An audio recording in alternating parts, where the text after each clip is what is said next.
Hey everybody, it's Mr. Carr again. Today we are going to be going over the new unit, Unit 4, exponential and logarithmic functions. So our first one, day one, 7.1, day one, is we're going to be graphing exponential functions. So real quick, let's look at a rough idea of what these graphs look like. So the overall exponential equation is y equals b to the x. So it's dealing with the x being your exponent now. So what happens is if you have a growth function, that occurs when the b value here is greater than 1. So this is what a growth function looks like right here. Okay. So b can be an integer or an improper fraction. It just has to be greater than 1.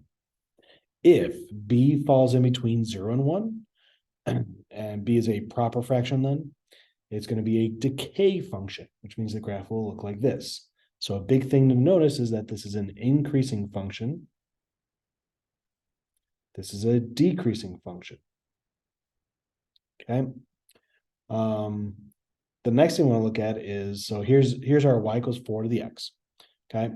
To get an idea of where it's going to be, first of all, I'm going to do y equals 4 to the 0 power. So I plug in x equals 0, and that comes out as 1. So this is going to cross at 0, 1 right here. Okay.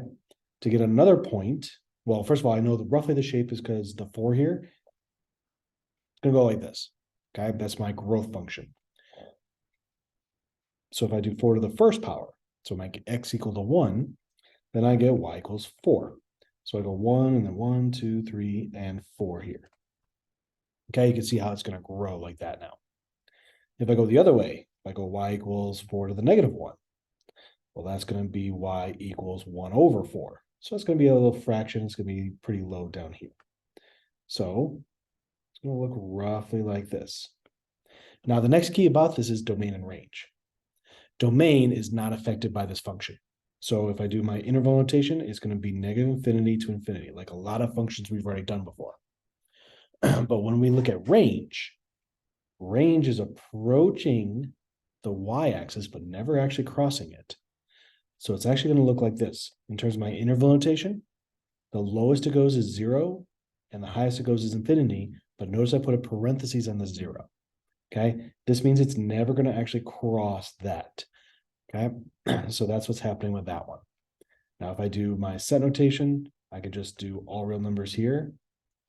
And for here, I'm just going to say y is greater than 0. So not greater than or equal to 0. If I look at this example, okay, a couple things to notice. We see it's 1/5 is my b value, so that means it's going to be a decay function. So roughly it looks like this. If I plug in 0 here, I'm going to get 1, so I am crossing at 0, 1 no matter what. And then if I try out a couple points, like for example, 1/5 to the negative 1, that's going to come out as 5. So I go negative 1 and then 1, 2, 3, 4, 5 up here. And if I plug in 1/5 to the first power, that's just going to be 1/5. So it's going to do this right here. Ooh, let's try that again. All right, and close enough. And again, this is going to get closer, but it never actually crosses the axis. So for my domain, there's no limits, negative infinity to infinity. But my range, the lowest it goes is 0, the highest it goes is infinity. Okay, the lowest it approaches 0 but doesn't cross it, the highest it goes is forever. Now we can change this up a little bit, and we're going to look at this kind of an exponential function which we can transform. Okay, it's based on the value a, h, and k. Okay, so h right here causes a horizontal translation. If moves h units right, if the h value is a positive value. It does the absolute value, it goes that many units left if h is negative. And what I mean by that is it like this. If h is positive, it would look like this. It would actually be b to the x minus 4, something like that. H is negative, b to the x plus 4, because this is minus h. Okay, so that's what creates that. Now k goes up if k is positive. So if I have b to the x plus 4, that's going to go up. If b to the x minus 4, that's going to go down. Okay, a has two jobs. It can reflect in the x-axis. So if a is negative, that would cause a reflection. If a is greater than 1, it is stretched vertically. So it's going to get a little bit taller is the idea. But if a is in between 0 and 1, it's going to be compressed vertically. Okay. And so that's what we're going to see on when we look at these next ones here. So graph the function y equals 2 times 3 to the x plus 1 minus 2. Describe the transformations to the parent function. State the domain and range. So we have transformations are based on these three values. So we have a equals 2, h equals a -1, k equals a -2. Okay, so I can state those right now. I'm going to say that it's going to, with the h, so it's going to shift left, or I should say translate left. So translate left 1 and down 2. Okay, and also there's going to be a vertical stretch by 2. Okay, so that's all the transformations that are happening here. So the normal parent function I would look at for like this one, 3 to the x. That would be the parent function I'm comparing to. So that would cross here and go 1, 1, 2, 3, and then be like this. This is the normal parent function of this one. So we're going to see what this one looks like. So I'm moving left 1 and down 2. I'm going to focus on the point that it would normally cross at 0, 1. So we'll go left 1, down 2, right there. Okay, so that's where, so this is this point moving here. With a vertical stretch, I'm going to go ahead and get rid of that point. Okay, with a vertical stretch, I can kind of see, instead of going up by, normally I would go up by 3, like, so here, let's just do this. 2 times 3 to the, let's see here, 0 plus 1 power minus 2. We'll just get a couple of points this way. So 3 to the 0 plus 1 is going to give me 3 to the first times 2 is 6. 6 minus 2 is 4. So 0 going to go 1, 2, 3, 4 right there. Okay, and I'll go one more left of that. So if I do y equals 2 times 3 to the -2, then minus 2. Okay, so 3 to the -2 is 1/9. 1/9 times 2 is 2/9. 2/9 minus 2 is going to give me a -1 and 7/9. Okay, so that means it's going to go. So the one thing to mention about this too is that because of this -2, normally I'd approach the x-axis. We're actually going to approach this axis, like this new line here. So it's going to go something like this. And as I keep going, it'll get closer and closer and closer for y, but it will not cross that line. So that affects my domain and range. So I'll graph that right there. Okay, so that means my domain, not affected. -infinity to infinity. But my range, the lowest it goes is this -2. So I've got -2, and again with parentheses, because it will never actually equal that, and then positive infinity. Okay, so let's do one more transformation. This is going to be a decay function then. So again, transformations are based on the fact that a equals 4. H is going to be the opposite of this. It's going to be a +2, and then k equals 1. So it's going to translate right 2 and up 1. And then I'm going to still get a vertical stretch by 4. Okay, so again, normally, if I look at like y equals 1/2 to the x power, it will cross here at 0, 1. But that's not the point that's going to be, because that point is going to move right 2 and up 1, and then it's going to be stretched by 4. So if I take that point and I go right 2 and up 1, this is the new point here. So right 2, up 1. Okay, so from there, oops, bring that back. So there I'm going to plug in a few points. So let's try what happens with -1. So y equals 4 times 1/2 raised to, oh, not -1, we'll just do 1. So 1 minus 2 power plus 1. Okay, so from there it's going to be 1 minus 2 is a -1. Multiply that by 1/2, or sorry, 1/2 raised to -1 is going to be +2 times 4 is 8 plus 1 is 9. So at 1 is going to go 1, 2, 3, 4, 5, 6, 7, 8, one more above. All right.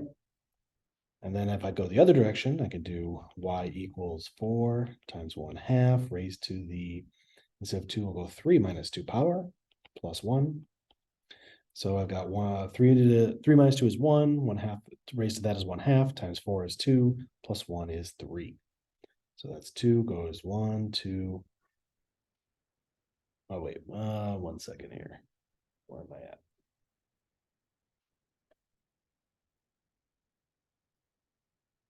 So 2, 1, 1 second. Just realized I put my original point in the wrong spot. I should do this real quick. 4 times 1/2 to the 2 minus 2 power plus 1.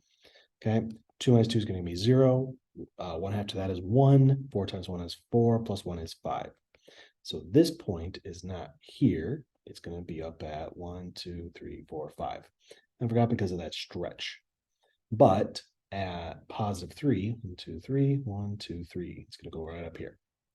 Okay, now with this plus 1, that's going to create this new vertical line that it approaches. So that's the idea there. Okay, so we're going to go and curve towards it, but never cross it. So that means my domain and range, domain is not affected, negative infinity to infinity. Range is going to be from, this will be a positive 1 up to infinity, because we did not reflect this either. Okay. So we look at a word problem like this one. In 2006, there were 1,020 million people worldwide using the internet. At the time, the number of users was growing by 19.5% annually.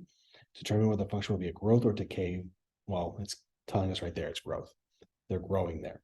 Graph the function showing how the number of users would grow from 2006 to 2016 if that rate continued. This is representing a different way of writing our exponential growth function.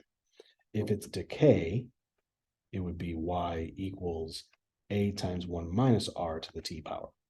Okay, so in this case, my function will look like this. A is going to represent the number we start at. So that's going to be the 1,020,000,000. So I'm going to, 1, 0, 2, 0, 0, 0, 0, and then 0, 0, 0. 1 plus the rate. The rate is the 19.5%.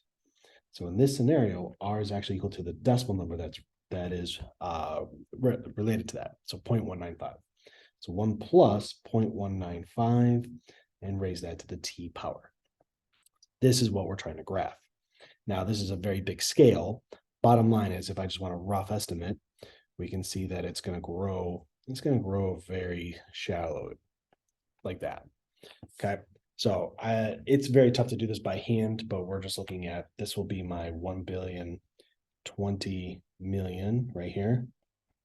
Okay, using a calculator, I can kind of get a feel for some other values here, but then my scale here is going to be years. So this is going to be 0 is going to be the number of years since 2016. So we can go from there. All right, that's it for today.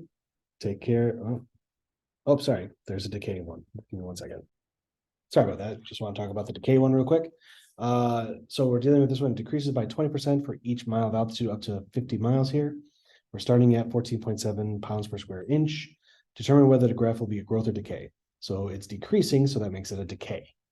Graph the function represents atmospheric pressure. Estimate the atmospheric pressure at an altitude of 10 miles. Well, I'm not going to get an estimate very well from my hand-drawn graph, so I am just going to go and do the calculation real quick. But the idea would be this. So we're starting at 14.7, so it'll be 14.7, and it's decreasing by this. So here, the rate is 0.2, but I still want to use this idea. We're going to take 1 minus that rate. So y equals the initial amount, 14.7, times 1 minus 0.2 to the t power. Okay, so this is my a value and my r value. To simplify this, I can leave it as 14.7 times 0.8 to the raise to the t power. So this is going to do roughly, it's just going to kind of go like this for the most part for that. Now, at an altitude of 10 miles, I'm going to need, okay. So you're going to want to actually graph this in your calculator and find 10, basically like that. Okay. So you're going to have to use your graphing calculator on this one. So we're not going to worry about that in this case, but you know what, let's go to Desmos real quick. So we'll go to Desmos real fast. Okay. So 14.7 multiplied by 1 minus 0.2 raised to the x power. Okay, so you can see that there. Here's Desmos. It's going to be right about there. So at 10 pounds per square inch. And if I want to get a little bit better, I can do this. I can do y equals 10. You can see it crosses right there at 1.727. So that would be my estimate. Oh, that's fun. Okay. So T equals 1.727 pressure. So that'll be pounds. Let's mean that was pressure at altitude. Pressure.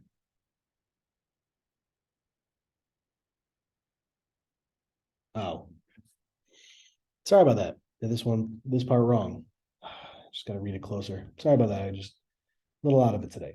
So this is going to be altitude on here. So it's not T. I shouldn't use that one. This will be altitude. So we'll just call it X for altitude, I guess. So this can just plug in 10 now. So y equals 14.7 times 0.8 to the 10th power. Okay, so that's a calculator part, or I go here and I figure out, just change this to a table, and we'll go to 10. So 1.578. So that will be y equals 1.578, and that's going to be pounds per square inch. All right, sorry about that, but basically we're looking at how to graph and how to interpret our growth and decay functions when we look at these. All right, that's it for today. Take care.